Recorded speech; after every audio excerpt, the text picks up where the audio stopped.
Every year, smoking kills 700,000 people in Europe alone. That's roughly the size of a city like Frankfurt in Germany. Today, members from the European Parliament and representatives from the Commission and the health sector discussed a revision of the current Tobacco Directive, which is considered to be the most important health dossier in the Parliament. The original directive of 1989 was replaced in 2001, enforcing the use of health warning messages. But now the European institutions want to toughen the rules to discourage people from taking up smoking, in particular the young.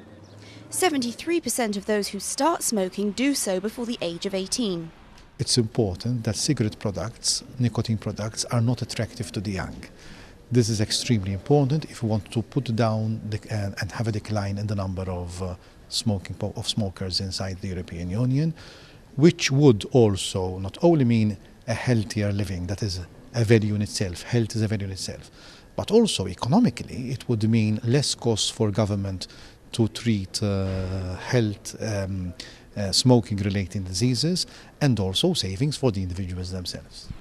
In a bid to make tobacco consumption less attractive, the proposal also foresees mandatory picture warnings on 75% of tobacco packaging, images which will have a greater impact than just words. This is what we want, because that's reality.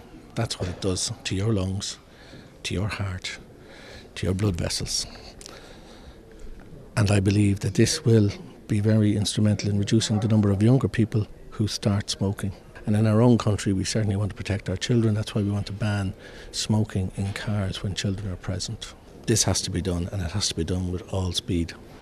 Indeed, Ireland was one of the first EU countries to introduce tobacco control legislation.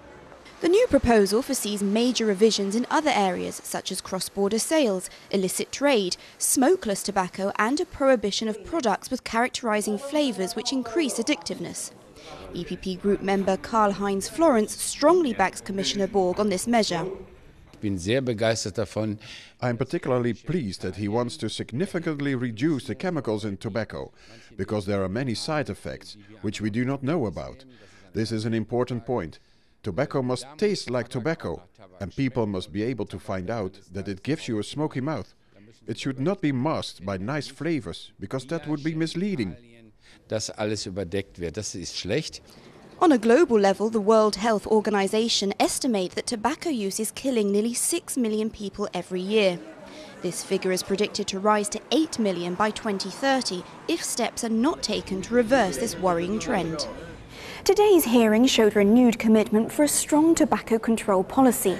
The legislative proposal will be transferred to the Council and European Parliament, and ideally a new directive will be adopted next year and enter into force by 2016. For more information, you can visit our website at eppgroup.eu. As always, thank you for watching and see you again soon.